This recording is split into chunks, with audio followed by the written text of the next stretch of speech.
Hello there and welcome. It's Juliana Michaels, and in this video I'm sharing a card I created using some of the new stamps from the Tim Holtz Stampers Anonymous Everyday 2 release. I'll be stamping and smushing and splattering or spattering to create the finished card. I'm also incorporating distress watercolor pencils and the new distress Spritz for a touch of shimmer and shine. If you're interested in any of the products I'm using in this video, you can find the supply list with links in the description box below. I really appreciate it when you shop through those links to support me. If you're only interested in the process and not the supplies I'm using, feel free to skip ahead to around the 3-minute mark and you'll be close to where the making begins for creating this card.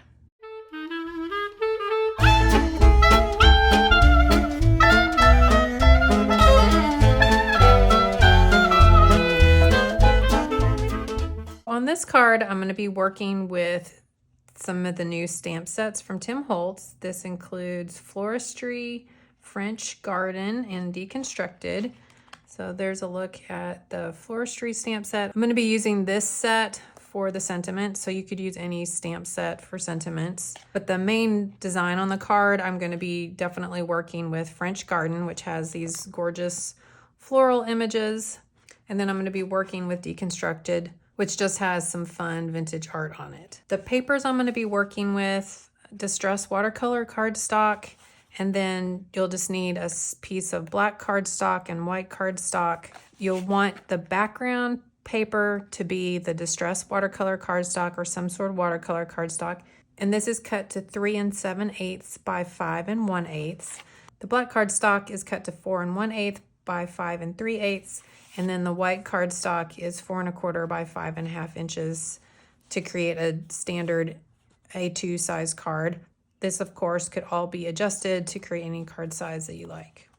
So as far as the mediums I'm going to be working with, I'm going to be using archival ink and black soot, so some sort of permanent waterproof ink, distress ink in Uncharted Mariner and Scorched Timber. I'm going to be working with the new distress Spritz and peeled paint in Uncharted Mariner. Also going to be using some gilded foundry wax, and for that you're going to need a little bit of some isopropyl alcohol, 91%. I'm also going to be using some distress watercolor pencils in mustard seed, picked raspberry, shabby shutters, worn lipstick, and peeled paint. If you don't have the watercolor pencils, you could use other watercolor pencils that you may have. You could also use distress ink to do what I'm going to do with this as well. As far as tools go, you're going to need some sort of a water brush or paintbrush and water, stamping platform, stamping blocks, blending tool, some of your basic craft supplies. And now let's get into it. So to begin with, I'm going to be using this floral image from the French Garden stamp set, and I'm going to stamp it a couple times onto some distress watercolor paper, and I'm going to be using the archival ink and black soot. You just need some sort of waterproof ink if you plan on doing any watercoloring, which is what I'm going to be doing here. So we're going to give that a good stamp and stamp it again here to get a nice dark impression.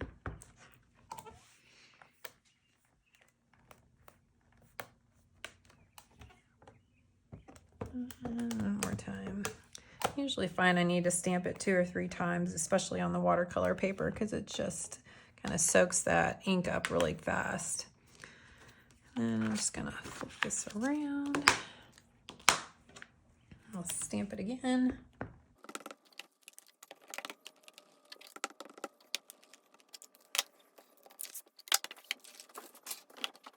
So now we're going to do the watercoloring with the distress watercolor pencils, but you could use, as I mentioned earlier, any kind of watercolor pencil. You could also use distress inks or re-inkers. So you would just put the ink onto your craft mat and then take your brush and dip into that to get your color. And for these, I like to pull the color off of the brush instead of coloring directly onto the paper. Just kind of like the little more watercolory effect that you get by doing that.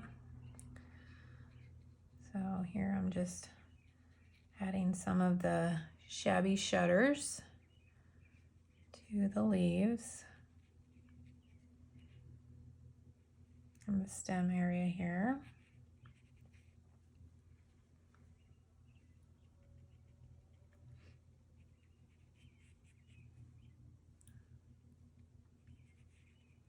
And sometimes I like, as you can see, I kind of like wipe off some of the excess ink over here and just kind of work it into my brush a little bit, and just so that I don't get too dark with it. So kind of just want a little bit of color here.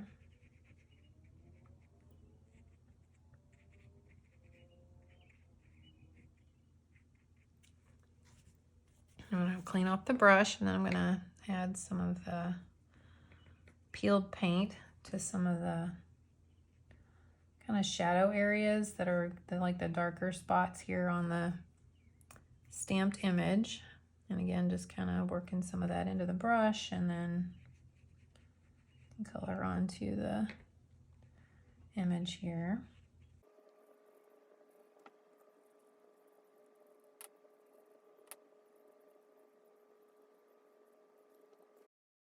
Now we're going to move on to the flower.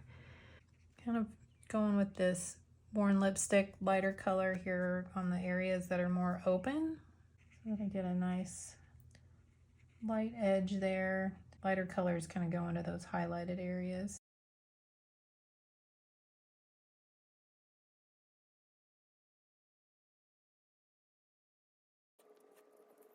Now I'm gonna switch over and add a little bit of the picked raspberry now. And so for that, I'm gonna kind of start down in the shadow areas and then pull the ink up from there to kind of help create that shadow.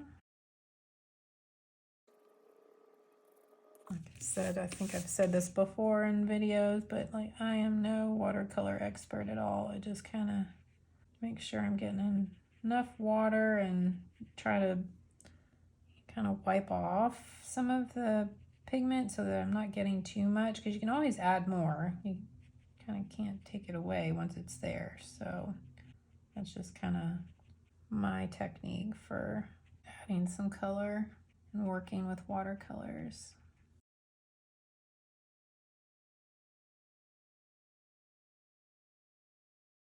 And now I'm just kind of tapping back in there and kind of blending some of that out a little bit, just to add a little more interest. Now I'm just going to add a little bit of this mustard seed to the flower center area.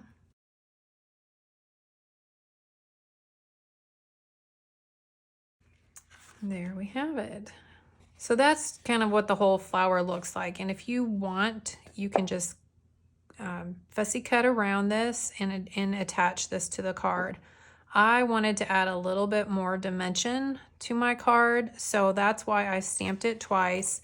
So you could actually just color the leaves on one and the flower on the second one, and then we're gonna fussy cut out the flower, and then we're gonna fussy cut out the entire image so that you can layer them on top of each other and create some dimension. So for this one, I'm just going to color this flower in again. You could certainly skip that part if you like.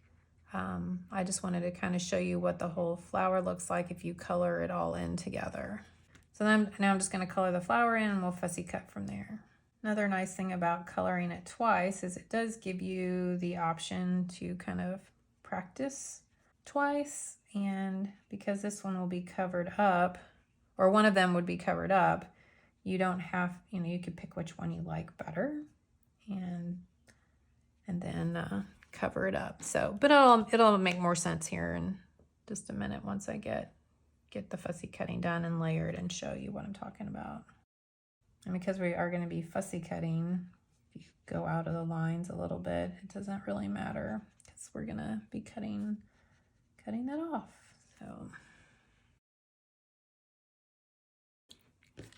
So now, like I mentioned, I'm going to fussy cut these images, and so I'm going to cut out this whole one, and then I'm going to cut out the flower on this one, and then we'll layer them to create the embellishment for the card.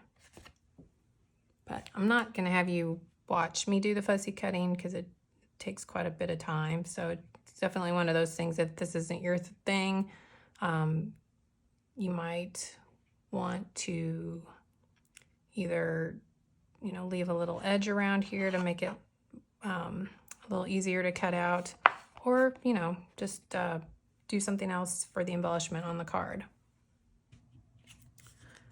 So here is a look at the two fussy cut pieces I was mentioning. So you have the entire flower if you want, you know, that you could just put onto the background of the card once we create that. Or you can cut it and color it twice and layer one of them on top of the other just to create a little bit more dimension.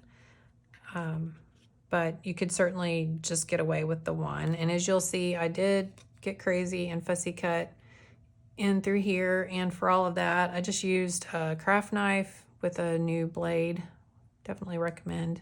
If you're struggling with the cutting, get a new blade. It's probably, they need to be replaced more often than you think they do or want to replace them. So just a little thought there. All right, so now we're going to move on to the background, and for that we're going to be working with the watercolor paper, and I'm going to be placing the paper here kind of in the center of my stamping platform, and I'm going to use a little bit of a temporary adhesive to adhere that, and this is just the dotted tape runner from scrapbook.com.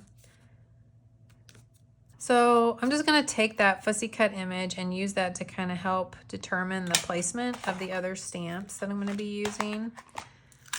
And also so that kind of get things centered and into the design here. So kind of want that image to kind of be in the center of the flower, kind of.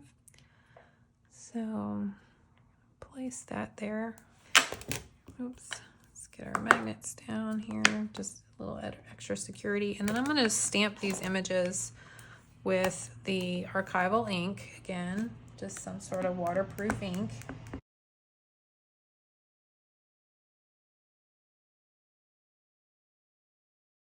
And I'm going to set that one to the side.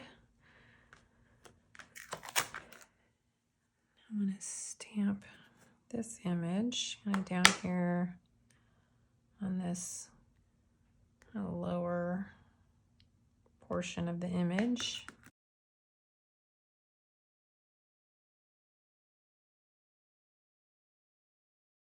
And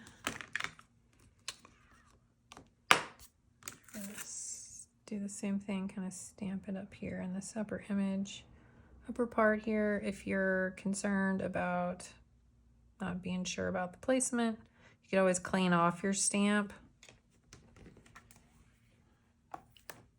So obviously there's still ink on it from when I just stamped it there.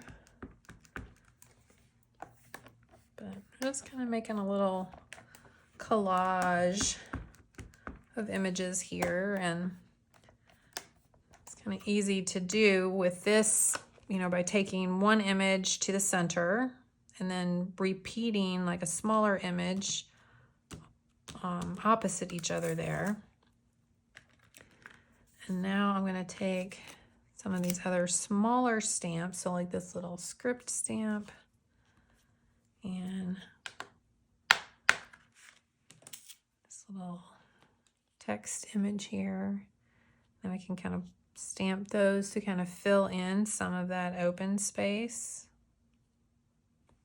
there. So stamp those in that upper corner.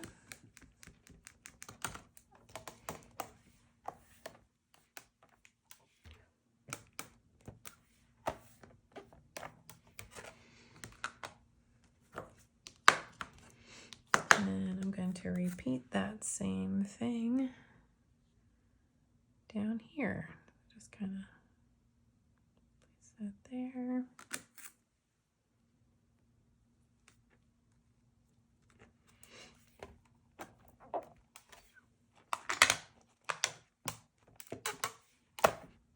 So once again, I'm just kind of stamping these images kind of opposite corners from each other just to help fill in that design. But then it also kind of keeps your eye moving around the design there. And you want to add another little one here and there, like with this guy. You can do that.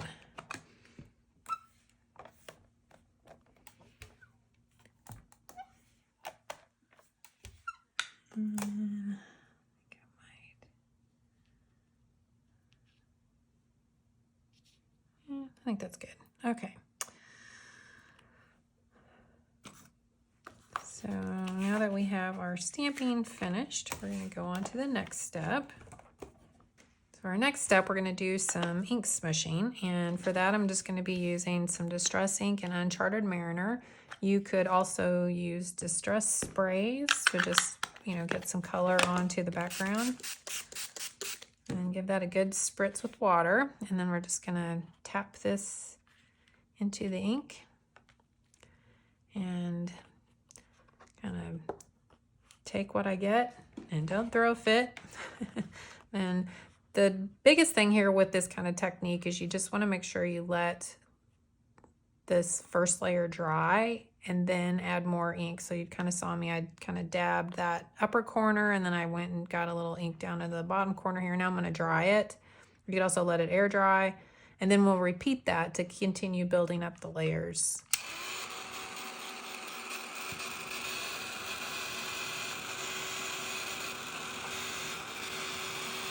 And then while you're drying it, you can kind of, you know, tilt it so that that ink just kind of runs around. You can also tap off some of that ink that's on the edge there.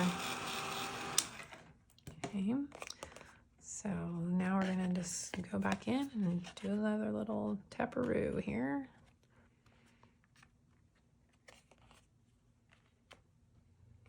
There we go. Let's try that again. Okay, now I'm gonna tab again here, pick up some more of those little splatters. So I attempted to do that again, but I'm just gonna dry this. It's really just a process of dab, dry,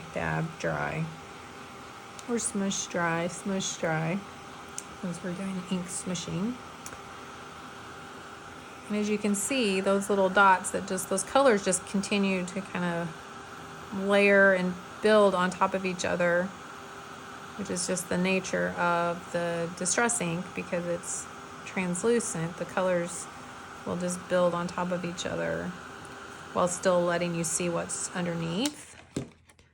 So just when you're using just one color, then it just tends to get a little darker and darker with each dab. Over here. Over there. All right, and that should do it. If you want to add a little more interest to this, you could also do some spritzing with water. So you could spray with the Distress sprayer. If you squeeze the trigger slowly, it will give you larger droplets. So that's an option. Or you can take off the sprayer and splatter it on like that. And then while that's still wet, you can take a cleanish towel and then dab off, and that'll kind of lift off a little bit of the ink. It's a subtle thing that it adds, but it's just another layer of interest that you can add to the background, and something that I always like to just do a little bit of anyway. So now we're gonna give that a good dry. And now we're gonna add some splatters, which I mentioned. We're gonna be working with the Distress Spritz, and this is the new kind of pearlescent type sprays from Tim Holtz. And they have like a pearl in them, and so that needs to be mixed in with the fluid that's in there. So there's a little mixing ball, you can hear that, and you just want to shake that up until all of the color, like, because you'll see, like, if they're not mixed up, there'll be some like kind of a pool of this darker material on the bottom, and you just want to shake it up and get that mixed in really good. I've used these recently, so they're mixed up pretty well. And then storing them on their sides actually is a great way to help mix them quicker, because the pearl is like spread out along the one side and instead of all down on the bottom, so it's not as thick, so then it mixes in a little bit quicker. All right, so now all I'm gonna do is just add some splatters, and to do that, just gonna take the lid off, and I'm working in a splat box here just to keep the splatter from getting all over my desk. Then I'm just gonna tap and add some splatters. And if you're new to this Spritz, you'll notice it looks kind of dull and boring when you first put it on. And I just ask that give it a minute, let it dry, or speed up the drying with your heat tool. And that's when you're gonna, once it's dry, that's when you will see that beautiful pearl shimmer that these add to your projects. And with any of this heating and drying, if your hands are sensitive, definitely, work on some kind of a heat resistant surface so that you can lay it down and dry it, or use a pair of tweezers to hold the paper. Just do whatever you need to protect your hands.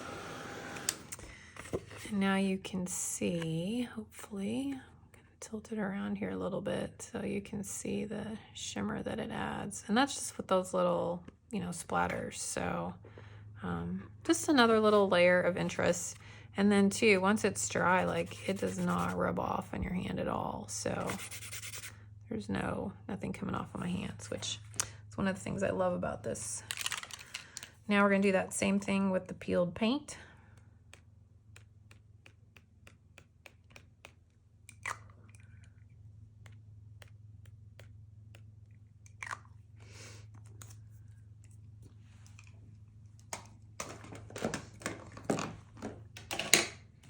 Give that a dry. So there's the peeled paint splatters.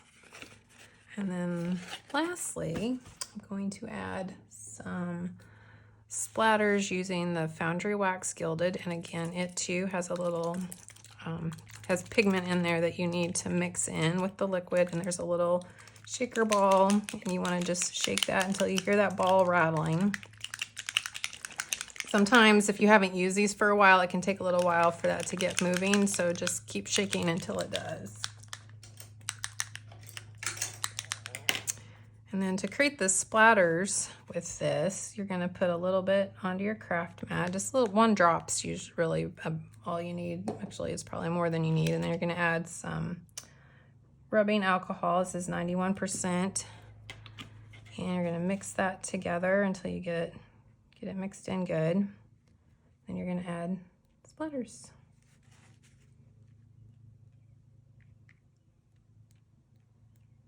Of course, as many as you like or don't like.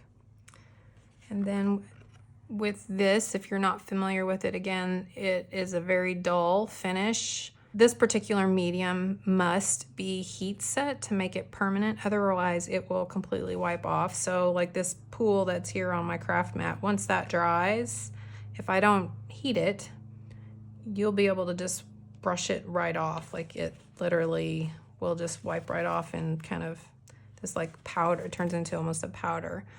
But the magic happens when you add heat to it. And I recommend using the heat tool that you would use like for heat embossing. It'll heat set it faster, but you can also use the same heat tool that I was using for drying. It just takes longer. But once you turn this on, you will see this start to transform and become shiny. And once that happens, you just kind of move on and continue over the paper. So here we go.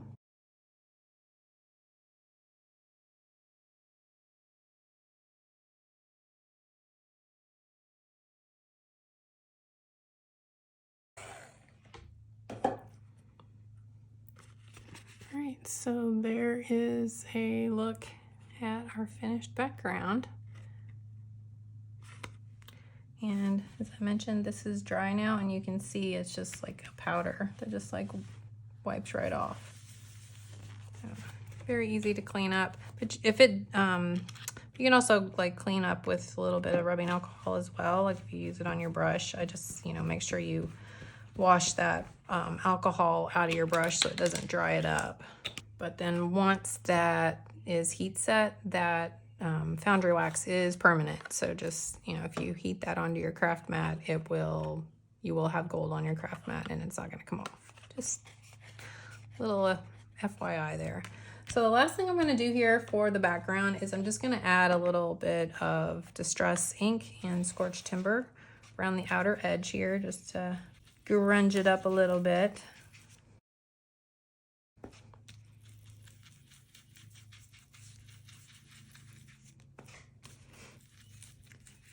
And yes, I know the paper is a little bit warped and it'll flatten back out here, especially once we get it finished up. So there is a final look at the completed background. And then from here, we'll add our embellishment and the sentiment, and then mat this onto the black and white cardstock to finish it off. Here's a look at the completed card with all of its stamping, smushing, and splattering. I adhered the fussy cut flower with some double-sided 1mm foam adhesive to add some dimension. I then finished it off with the sentiment from the floristry stamp set that I stamped with black soot archival ink onto white cardstock and trimmed into a strip. I then inked the edges with Scorched Timber Distress ink and adhered it with some double-sided 1mm foam adhesive. I can't wait to see what you are inspired to create using these new stamps from Tim Holtz. If I inspire you, make sure to tag me on social media so I don't miss it. Thanks so much for watching. Don't forget to hit the subscribe button so you can join me on a more regular basis. Hit the like if you enjoyed this video, and if you want to join me on my other social media platforms, you can find the links to those in the description box below. Also, feel free to leave me a comment if you have any questions or if there's something you'd love to share with me and our community. I'll see you in the comments below and in the next video. Until next time, stay crafty, my friend.